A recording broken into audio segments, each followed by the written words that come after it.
Tem uma ideia, Cris, de um americano que ele dá aula na Singularity University. É o Peter Diamandis. Não sei se estou falando sobre o nome dele da maneira correta. O Walter Longo já me corrigiu uma vez aqui. Mas depois eu vi os outros caras falando assim também. Mas em todo caso, ele tem um conceito que ele chama de 6Ds. Que eu vi que o Nubank aplicou, né? Talvez até sem saber. Porque ele pegou isso do que acontece no mercado. Sim. Ele fala que o primeiro D é de tornar um processo que ele é muito físico, muito material, digital. E o segundo D seria uma decepção, porque o digital no começo não tá igual ao material, nem todo mundo se adapta.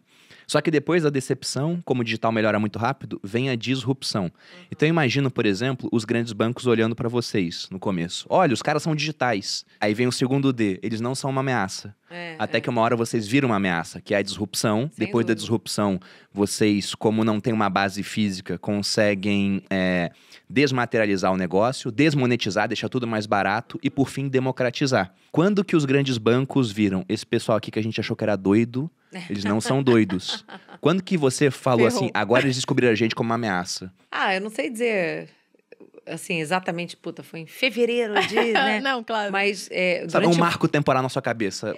Conseguimos. Assim, mas durante muito tempo... Não, mas conseguimos ao contrário, né? Porque a gente tava muito querendo ficar embaixo do radar, né? Tipo assim, a gente queria o contrário. A gente tava felizão, assim, que ninguém tava prestando atenção, sabe? Porque no começo era isso. Tipo, eles olhavam e falavam assim, mas, esse cartão, ninguém vai querer esse troço. Não tem nem ponto.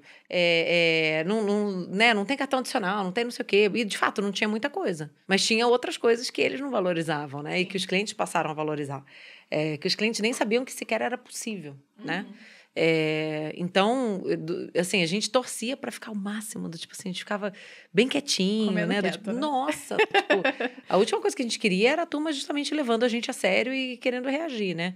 Mas já tem alguns anos, eu acho que a gente vê o mercado todo avançou bastante do ponto de vista digital, todo mundo correndo para melhorar os seus aplicativos, né? Alguns bancos tradicionais lançaram os seus bancos digitais, né? Mas é difícil, assim, não é por falta de querer, né? Eles têm, o que eu estava falando, tecnologia, legado, né? Aí você fala assim, melhorei meu aplicativo. Tá bom, mas o sistema que tá por trás é o mesmo da década de 80, lá programado em COBOL, colega, sabe? Assim, tipo, a base de dados continua um macarrão ali, um negócio, né, cheio de fita crepe e band-aid, entendeu? Então é difícil oferecer uma experiência realmente boa, né? Mas pra gente, sei lá, acho que nos últimos anos a gente viu, de fato, assim, bastante reação. Mas, o que eu falo, o cliente vota com o bolso, né? Eu tenho no meu imaginário que sempre que as pessoas percebem a sua potência, elas meio que tentam copiar de alguma forma. Eu acho que teve um pouco disso, né? Acho que a gente vê quando os bancos começaram a querer tornar digital, fazer Sim. coisas parecidas, né? Tirar as tarifas. Eu acho que foi bem por aí. Deve ter sido o quê? Uns 4 anos? Bom, hoje o que mais tem é banco digital. Se eu bater o carro numa árvore, cai uns 4. Só que... Porque tá surgindo pra caramba. Mas Você abre a vocês geladeira, desbravaram. tem alguém te oferecendo, né? Uma Pois conta tem digital. um anúncio ali, né? Conta taxa zero, cartão. Mas vocês desbravaram esse caminho. Mas então, só finalizando, mas copiar é muito difícil, porque você tem que fazer e oferecer um serviço muito incrível. Eu diria que copiar é mais fácil do que criar. Sim, com certeza. Eu vejo isso do Materializa, eu tenho um programa de hábitos e tal. E tem muita gente que tenta fazer igual.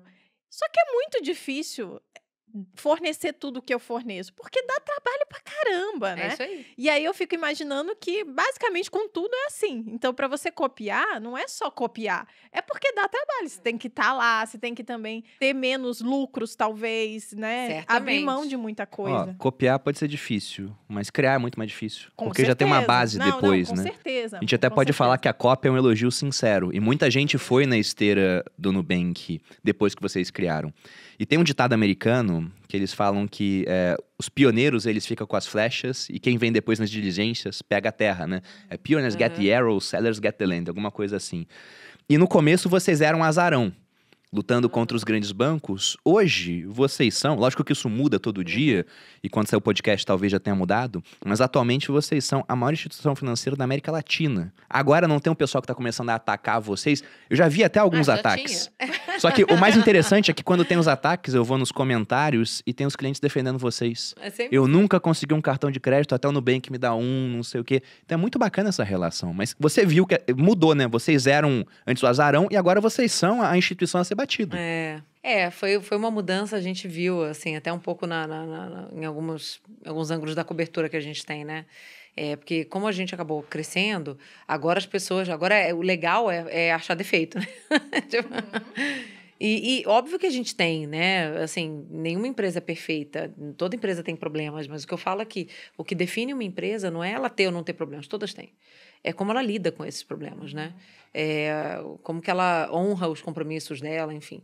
E por isso que a gente vê, mesmo quando a gente vê algumas dessas críticas, que, enfim, podem ser mais bem embasadas ou muitas vezes completamente infundadas, mas os clientes estão ali defendendo, né? Isso é muito, muito bonito de ver. Porque justamente quem está ali de verdade, né, no dia a dia, sendo nosso cliente, sabe da diferença, né?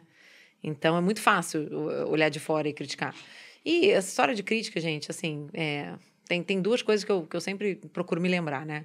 A primeira é a seguinte: o único jeito de você não ter crítica nenhuma, de você não receber nenhuma crítica, é você não fazer nada, né? Aí você realmente ninguém vai te criticar. Mas também você não vai fazer porra nenhuma. Vão criticar ainda. Porque você não Fulano faz. não faz nada. Vão criticar, nem assim, nem assim. Sei lá, de repente você tá ali meio planta, né? Do tipo assim, o pessoal nem te vê, né? De repente, né? E a outra coisa, assim, em geral, cara, quem tá te criticando, você nunca vai ser criticado por alguém que faz mais ou melhor do que você. É só quem faz menos ou pior. O cara tá preocupado em fazer o dele, né? Quem é melhor que você não vai se dar o trabalho, entendeu? Tem mais o que fazer. Então, sempre que vem uma dessa, eu falo, cara... Tem um conceito do Nietzsche, né, do filósofo, onde ele fala que, basicamente, você tem dois tipos de pessoas, as ativas e as reativas. Ele fala que as ativas são aqueles caras que têm a chamada vontade de potência, que ele fala, né? O cara vai lá e ele abre uma empresa. Ele quer que a empresa dele, que hoje vale 1 milhão, valha 2, 3, 4, 5, 6 bilhão. Se ele tem 5 mil clientes, ele quer ter 10, 15, 20, 30. Ele quer crescer. E tem o cara reativo, que precisa do ativo para viver. O reativo, ele fica o tempo todo criticando o ativo, então a existência dele se baseia em algo que outras pessoas fazem. E aí ele fala o seguinte, que enquanto o ativo ele só quer crescer, o reativo ele quer tolir o crescimento do ativo. Fala, não, esse cara não pode fazer isso. Então ele diz até que as regras morais, a maior parte delas, foi criada por pessoas reativas. E aí pegando palavras do professor Clóvis de Barros... Porque precisavam de regras, né? Ele fala que a sociedade, as regras morais foram criadas por um sindicato dos bundões, né? Porque os ativos querem só crescer, entendeu? Então quem fica criticando muito é esse cara que é o reativo, que não tem tanta coisa pra fazer assim, não tem tanta capacidade quanto a pessoa ativa. Mas se estivesse construindo alguma coisa, eu não estava preocupado, exatamente, né? Não tinha tempo pra fazer isso. É esse o termo. Fica aí a pergunta, quem é você, né? Se você tá preocupado com o outro... Se você lógico que Fica não é enchendo puro, o saco né? do Todo mundo é outro, um pouco ativo e um pouco reativo no final das contas. Mas o ativo tá muito mais preocupado em fazer o dele do que reagir ao que os outros estão fazendo.